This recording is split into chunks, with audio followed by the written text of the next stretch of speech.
I demand to speak to the commanding officer! Talk about this later, huh? Now, sir, before we commence this odyssey, which I understand will... The 1980s gave us some of the biggest, brightest blockbusters ever made. But hidden beneath all the popcorn fun were scandals so wild, so shocking, or so tragic that they nearly tore Hollywood apart.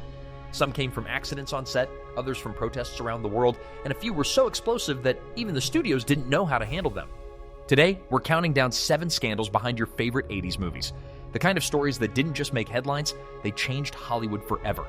And if you're into the forgotten, the forbidden, and the drama that shaped the movies we still love today, make sure to hit that like button and subscribe. We've got plenty more stories waiting for you. All right, let's get into the scandals that proved the 80s weren't all neon lights and happy endings.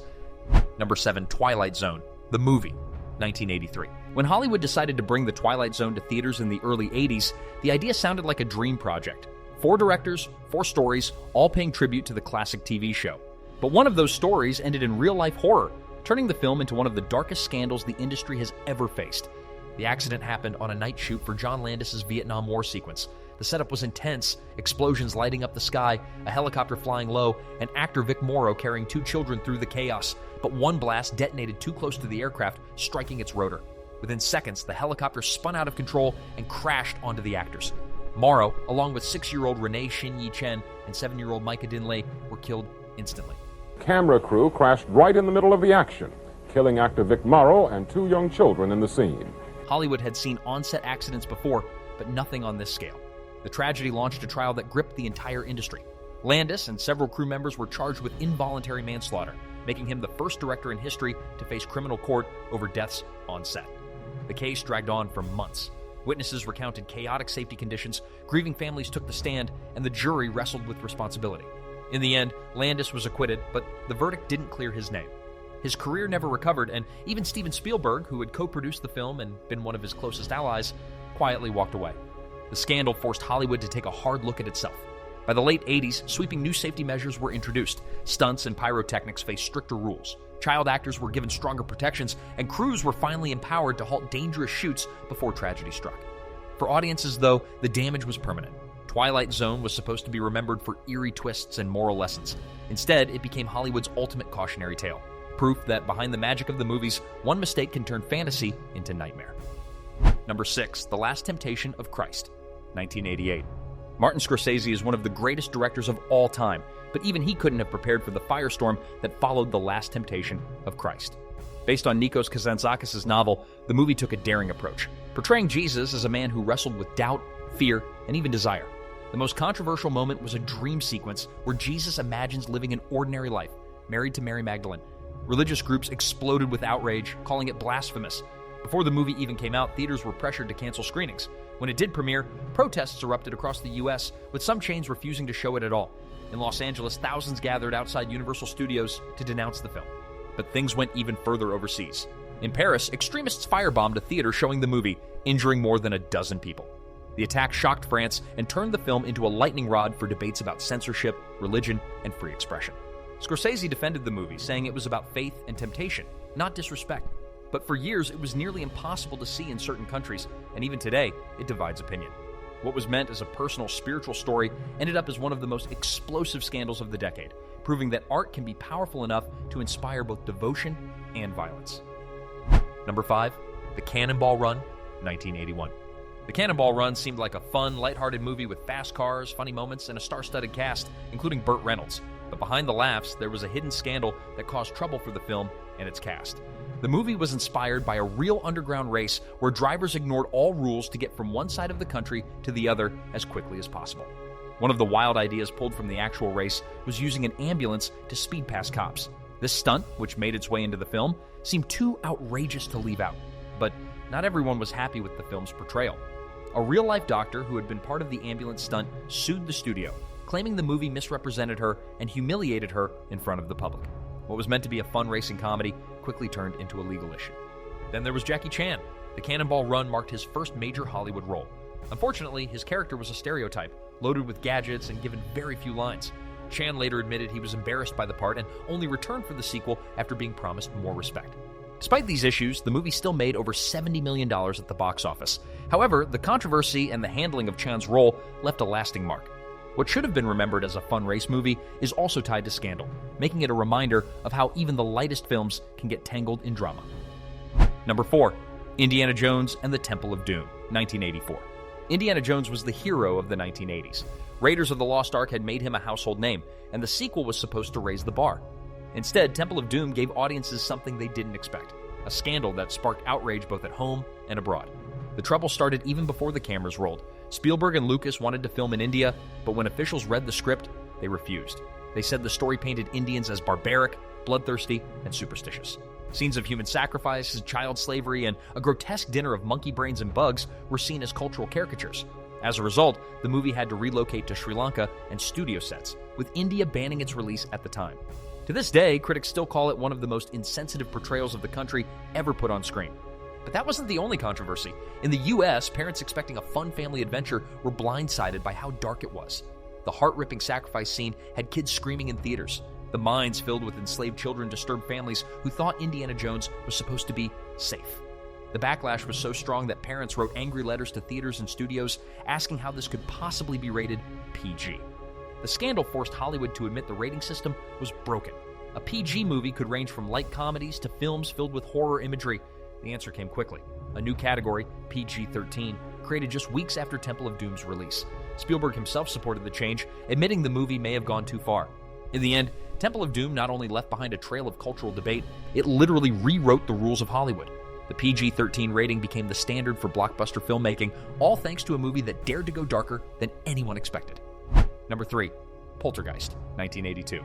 Horror movies thrive on creepy legends, but Poltergeist has something no special effect can match: real-life scandals that made the movie even scarier. Two stories in particular have haunted it for decades: the use of real skeletons and the so-called Poltergeist curse. The skeleton story comes from the movie's most famous sequence, where JoBeth Williams is pulled into a rain-soaked pool filled with corpses. For years, fans whispered that the bones weren't fake. Shockingly, that turned out to be true. Special effects artist Craig Reardon admitted under oath that real human skeletons, purchased from medical suppliers, were used because they were cheaper and looked more convincing than props. The revelation horrified audiences. The thought that actors had been wading through actual remains gave the film a new layer of morbid authenticity that has never gone away. Then came the curse. Not long after the movie's release, tragedy struck its young cast. Dominique Dunne, who played the eldest daughter, was murdered by her abusive ex-boyfriend in 1982. 6 years later, Heather O'Rourke, the angelic face of the franchise, died suddenly at age 12 from septic shock. With two young stars gone in shocking circumstances, tabloids began spinning stories about a curse tied to the film, often pointing back to those skeletons as the cause. While rational explanations exist, and most filmmakers dismiss the curse as coincidence, the damage was done. The legend of Poltergeist grew, making it more than just a scary movie. For audiences, it became a film that was literally haunted. Even today, documentaries, articles, and fan theories keep the story alive. Between confirmed use of human remains and a string of real-world tragedies, Poltergeist is remembered not only as one of the greatest horror films of the 80s, but also as one of the most infamous productions Hollywood has ever seen. Number 2, Scarface, 1983.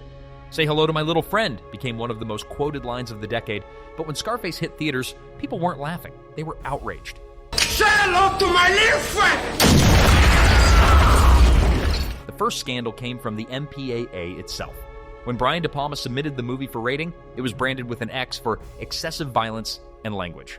That rating was a death sentence. Theaters wouldn't play X-rated films. De Palma cut it down, not once but 3 times, and the MPAA still refused. Finally, the producers appealed directly. In an unusual reversal, an exhibitor-heavy board voted to release it with an R rating. De Palma later claimed he snuck his original version into theaters anyway, fueling the legend that the MPAA was powerless against him. Meanwhile, Miami had its own problems with the movie. The Cuban-American community erupted over its depiction of Mariel refugees as drug lords and killers. At the time, Miami was already struggling with crime and political tension, and leaders feared the film would paint their city as a war zone.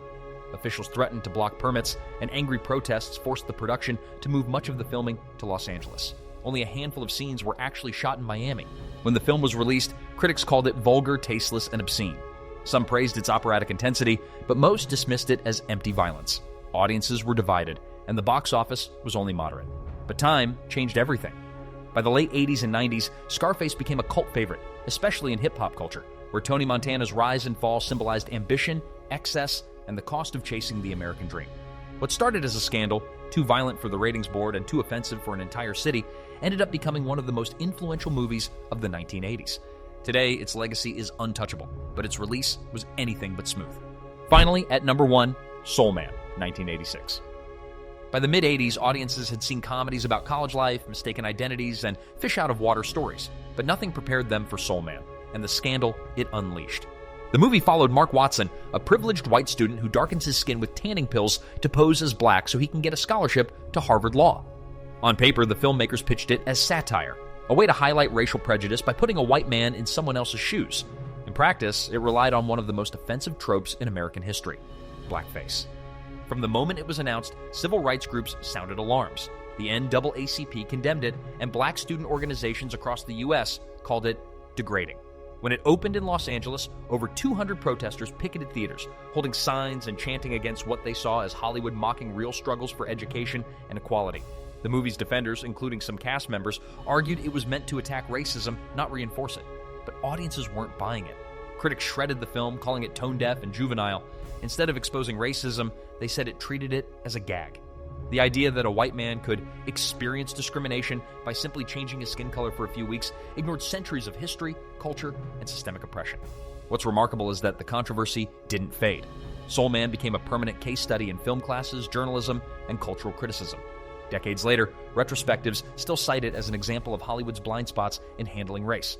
Even with the best of intentions claimed by its creators, the movie proved that intent doesn't erase impact. In the end, Soul Man wasn't just another 80s comedy, it was a scandal that showed how far the industry could miss the mark, and how audiences were no longer willing to let such portrayals slide without a fight. The 1980s gave us some of the most beloved movies of all time, but as these scandals prove, not everything was popcorn and happy endings. Which of these scandals shocked you the most? Drop a comment and let us know which 80s movie you'll never look at the same way again, or if we missed a story that deserved to be on this list. And hey, I know some of you will defend Temple of Doom or Scarface to the grave. Tell me if you think they were unfairly judged or if the backlash was well-deserved. Don't forget to hit that like button if this brought back some surprising memories, and subscribe for more nostalgic deep dives into the movies that shaped our childhoods, both the magic and the messy behind-the-scenes drama. Thanks for watching, and we'll see you in the next one.